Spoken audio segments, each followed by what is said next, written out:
Okay, mic check, mic check. Mic check one, mic check two, mic check two, mic check one.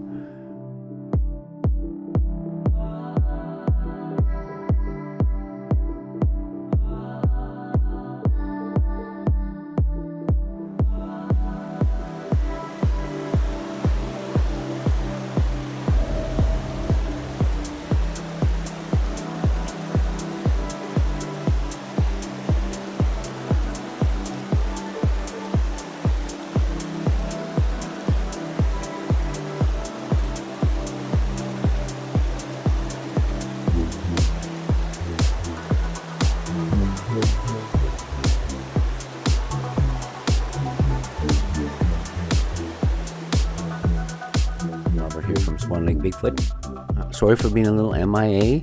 Of course, again, it's weather, right? Weather, but also I've been working very hard trying to get the everything winterized. Winter tires. That's one of the things I was trying to find for my truck. Yes, we got to put different tires on for the winter. Putting things away, winterizing my goat sheds and making sure they have their heat lamps and what have you. Christmas lights at Mom's, a little bit here. I'm going to pull out the Christmas tree here in a day or two and get things ready, right? Get things ready before. So far, I've not seen any snow yet, right? We've seen skiffs of it, but nothing major, and it's melted, right? And still there is no snow on the ground, but I'm sure it's on its way, right? I'm sure it's on its way. But wind, we've had so much wind, and again, I think I mentioned this at Seven Creeks while I was there. It's just too dangerous out in the trees. You don't want trees falling on you, and it's too risky, and I've got to be careful for myself too. I'm out in these places. Leads me up to why I'm making this video. First off, it's to touch bases with you guys and thank you guys for your patience. All is okay, everything is fine.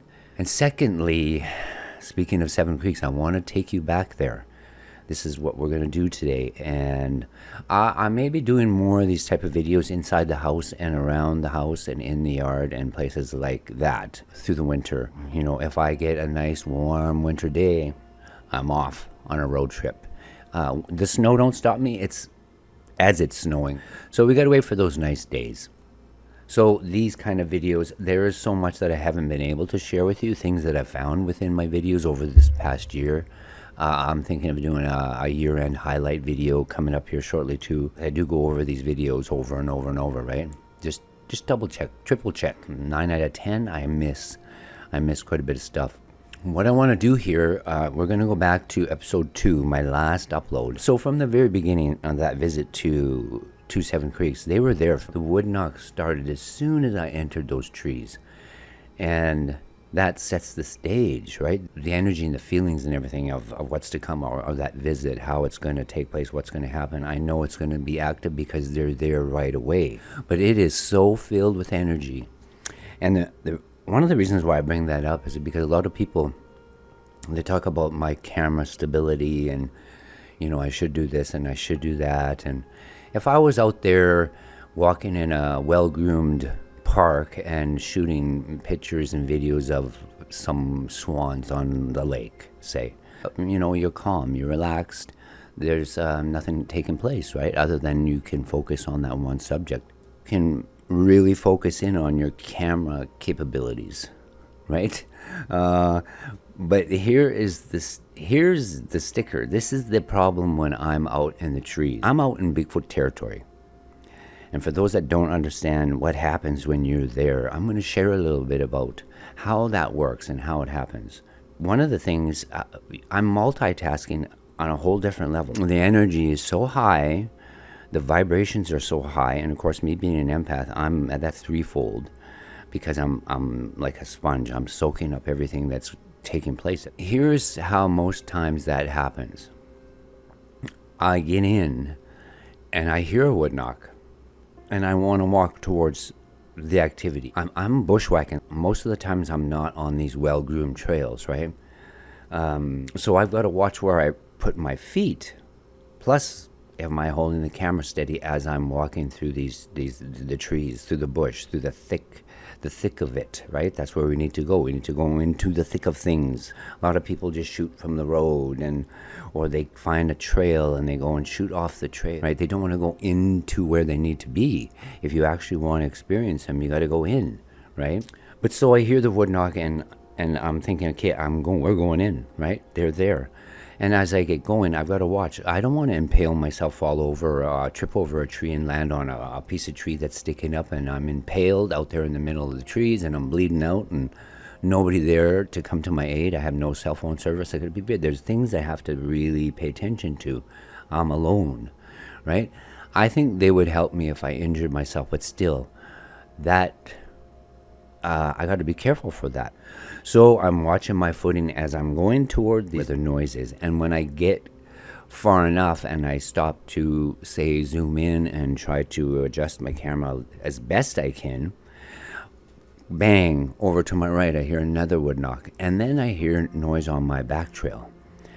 At that point and at that moment, I'm not thinking of a lot other than the activity that's going on around me and the energy I'm picking up and the vibration and the sounds and all the stuff that's happening all at once, all the way around me. And then to turn that all off, to think of planting, like putting my tripod down, adjusting the height of it, and start zooming. I'm learning, and possibly as we go forward, I'll be able to do that a little bit better.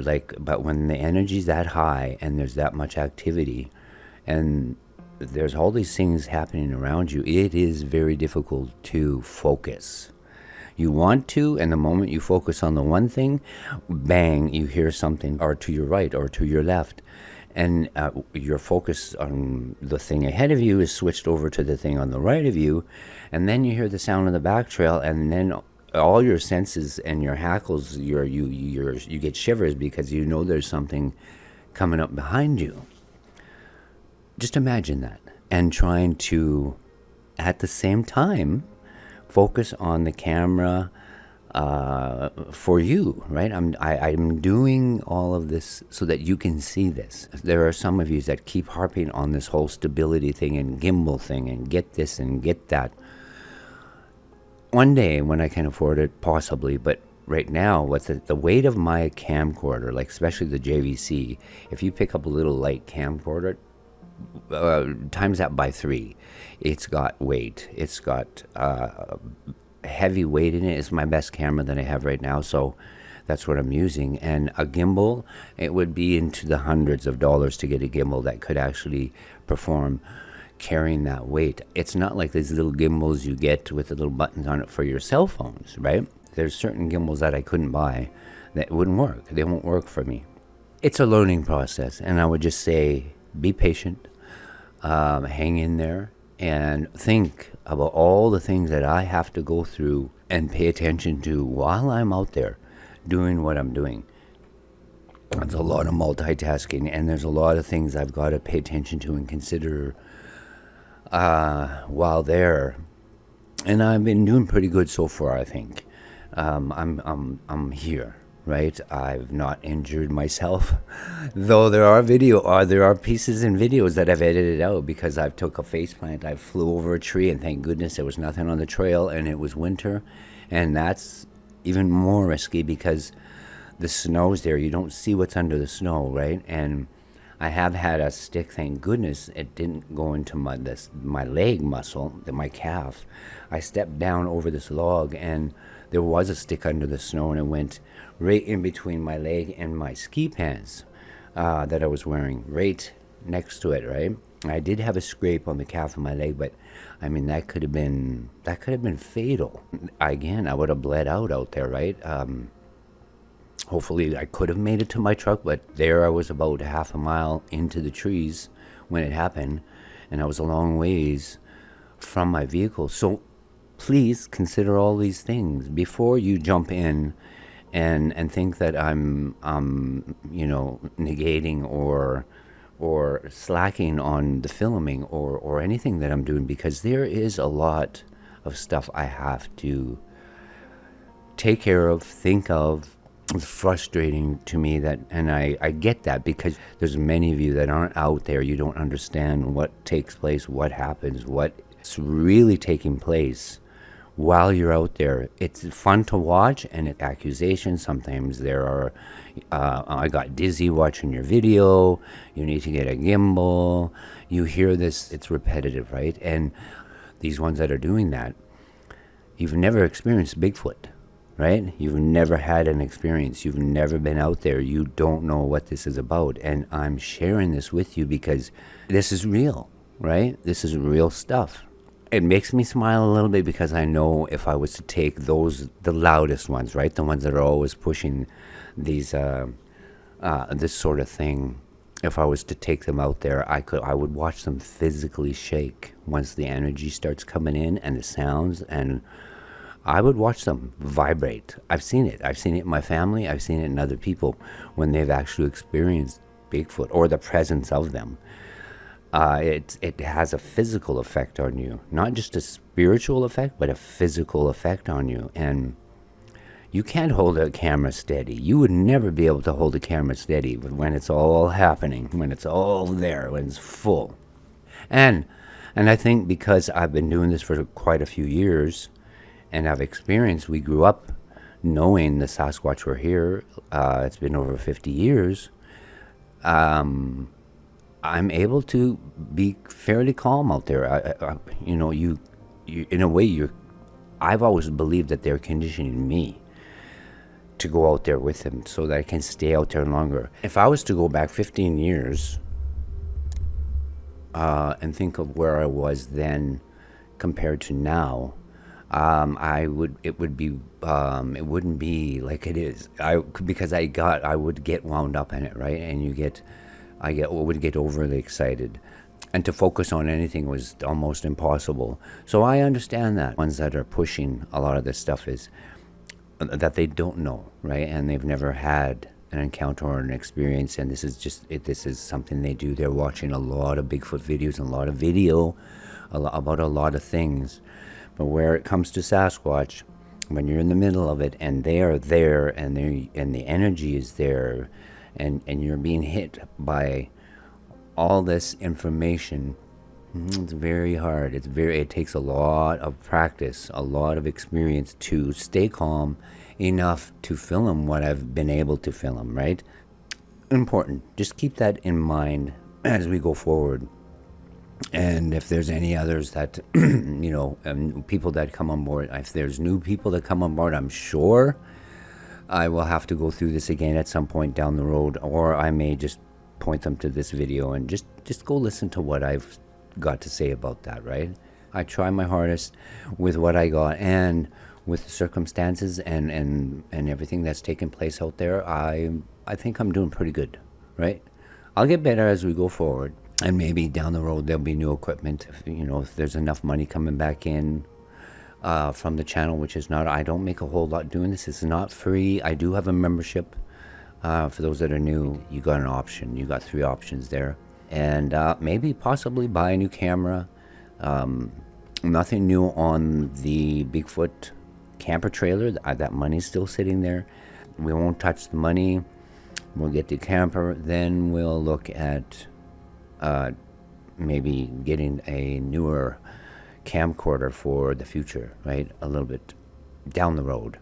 That would be down the road, but we'll just, with that money, we'll focus on the camper, the Bigfoot camper. It's still nothing. That 16-footer didn't pan out. I guess it had a lot of leaking going on, and the owner said the floor was spongy, and I was thinking, no. Renovating and refixing a whole entire roof and floor of a trailer, I don't have the time for that, so we won't go there. Somebody had suggested building one. No, I don't have that. I don't have the time for that either. I could. I think I have enough carpentry skills to be able to build it, but I just don't have the time with the farm and then the channel, right? And the road trips and the editing. The hours that I spend on editing the videos for you, they estimate anywhere from 15 to 20 hours per video. Sometimes less, a little bit less, but it's usually sitting around 15, 16 hours for each video it takes me to put it all together. It wouldn't be as good if I didn't. I could just give you raw footage, not say nothing, not explain anything, don't highlight anything, don't put the timestamps in, and just play the visit to Seven Creeks and just upload raw footage. It would be very easy. It would be very simple, but I see things in that video that I think are worth sharing, whether it be audio. A lot of times it's audio, but there are a lot of times that they're there and they're back in the trees, and if I find them, I know they're there, and if I find them, I want to share that with you, right? I think it's important. But anyway, you know, these things, some of these things need to be said, need to be explained, obviously. I think there's a lot of people that have the common sense and get it. They understand, and they see me in the videos where, you know, there's times where I feel like my head's going to spin off because of everything that's taking place, and I do get to points where they're throwing so much energy at me, and they're speaking to me, and I'm trying to focus on that, but at the same time, in the back of my mind, I'm thinking of the camera too, right? Because I know you guys are there. In my mind, you guys are there. And I always think that when I'm out there, and that's why I talk to you out there in the trees, because I know you're going to see this, and I'm shooting this for all of you, right? So yeah, there's a lot taking place each time I go out into the trees. Here in my house, here in my studio, I can focus right on to you, right? There's nothing happening. There's nothing taking place. My house is quiet. We're good, right? I can focus right in on you and about everything I'm saying and what I'm doing here 100%. Out there, my mind is all over, and I'm hearing things, and I'm feeling things, and I've got to pay attention to many, many things, consider many, many things as I'm there. But I do think it's important to bring all that up so that maybe those that never thought about these things can think about them, right? How difficult it can be. So what we're going to do here, I'm going to take you back to Seven Creeks. I've got a little bit of footage and then some still images to share with you, some strange things, and I'll talk more about it once I get this video up. And we're going to do this off of the computer, and a little bit about tree spirits. So here we go. We're going back to Seven Creeks. This was out of the episode 2, my last visit there. And I'm going to bring a video up here, come onto that great big Y stick back up there in the hill, and the tree, right? The tree. And it wasn't until, of course, a lot of this is after the fact when I go over the review process. I find stuff, right? Keep in mind, when I'm on these little journeys up into the trees, a lot of times I'm going on feelings, right? I get a feeling I should go here, I get a feeling I should go there, and they direct me in. And if you notice, for those that have been here for a while, they will knock, and then they will give me a foot stomp, and they will give me, I'll hear twig snapping, and it's like, and I travel towards these sounds where, you know, the other person might run out because they get spooked or scared. For me, that's not what this is about, right? There's nothing to fear when it comes to these Sasquatch. There's so much garbage out there. I know, I get it. And all you are hearing is the negative and the monster, killer Bigfoot, even the titles of videos that I see that come up. It's so negative, right? They're just pushing that negative narrative about these beings. And that's why I always say to you, and I'll continue saying it, be careful what you hear and be careful what you watch and how much of that you take into yourself, right? It can change your perception, and it's wrecked a lot of people. It's ruined a lot of experiences for people too. For me, no, it's not that way. And when they let me know where they are, and they start knocking and they start vocalizing and giving me sounds and stuff like that, as I mentioned, they don't have to let me know nothing, right? They don't have to make a peep. but they do, and I always thank them for it. I follow, I go, right? I go where they want me to go. Become very much a show and tell. They want to show me their stuff, their things. It might be a structure, and then sometimes they lead me to a place where they're going to leave me something, as was the case in this episode 2. If you all remember, when I got back to where I entered the trees, there was this smaller Y stick left right on the trail for me to come on. They knew I was going to make my way out that way because that's where I left my cup. So the Y, I think we really need to pay attention to that Y symbol, glyph, or I'm not sure if it's the letter. It's a letter to them. It's a symbol. It's a structure in itself, just like the X and the arches and the ground, the glyphs that we see on the ground. This Y is something very important to them because I'm seeing it now since Coy, and this is all Coy's fault, from White Birch. When he left me those 2 Y sticks, he leaned up on the tree there right beside the gifting site, the gifting bowl. Now I am seeing it everywhere I go. I'm going to bring this video up.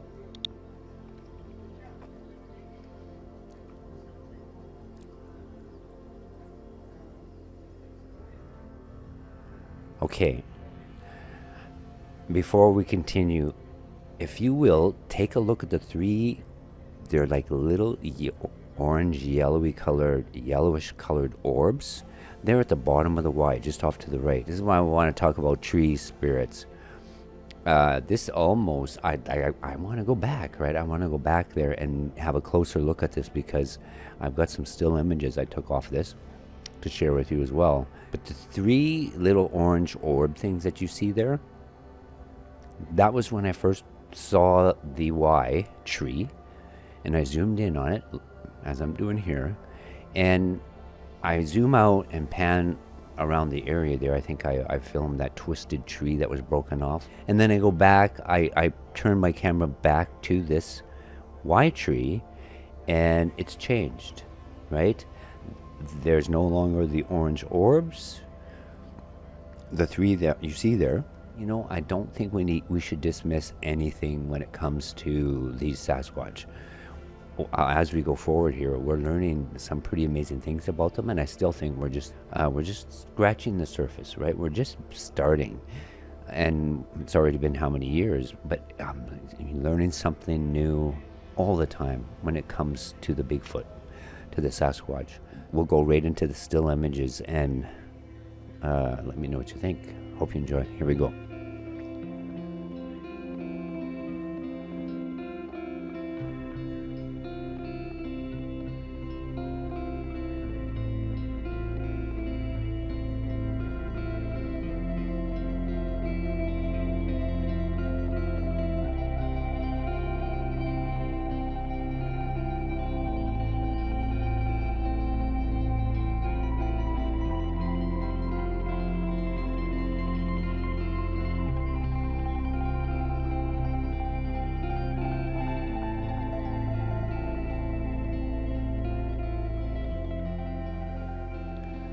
Okay, now, after I had filmed that twisted tree, I pan back over to the Y, and the 3 little orange, yellow colored orbs are missing.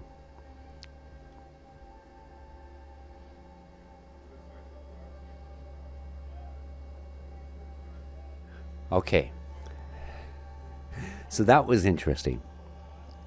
I go over my videos after I put it all together for you guys and I upload it onto the channel. I still go back over and over and over, just to make sure that I've not missed anything, or something might grab my attention. For me, it's kind of interesting because I'm here, right? That's me there in the trees. I remember certain things about that day, and when I was back in certain areas in the trees, I remember feelings, I remember hearing certain things at that point in time, and I can go back to my footage. 10 out of 10, I'll find something.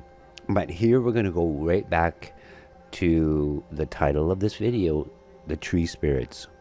I don't think we can wrap this up as just a pareidolia effect happening. because some of this is so blatantly obvious and clear, like you can't not see it, right? Once you see it, you can't not see it. And the eyes, the nose, the mouth, and how are they doing this, right? Or is it just a trick of light? Wait till you see what I show you. And I keep telling a lot of people, go back in my video. You can see this. You can do this yourself. And again, remember, I'm on this little journey. I'm following intuition. I'm following a feeling, right? And I get a pull. Like I say, I get a pull to go here, to go there, go right, go left. And it gets a little crazy, because you're going to see here, there's just right to the left of the screen, you see that tree there, but there's a root system. There's trees actually. I didn't notice this there, but there's trees leaned up onto it. There's something happening there, right? That's what got my attention when I was reviewing my footage. And wait till you see what I find here. It's kind of amazing, but here we go.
Yeah, that was a good day.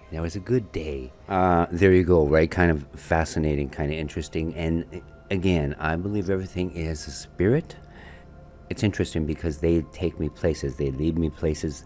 I'm discovering a lot of the times this is a show and tell with the clans. They want to show me something. I think I want to go back there hopefully I can get back there before snow. But snow's on the ground, I won't be able to find it, right? And there's a lot more I haven't been able to put together yet, but I will share with you at some point down the road. And like I say, we may do this again a few times through the winter, because there'll be time for it. And we'll leave it there. And I appreciate you guys for being here. Thank you. If there's any new subscribers, thank you for coming on board. And I will see you in the trees. Hopefully white birch coming to you soon. Take care, stay safe, bye for now.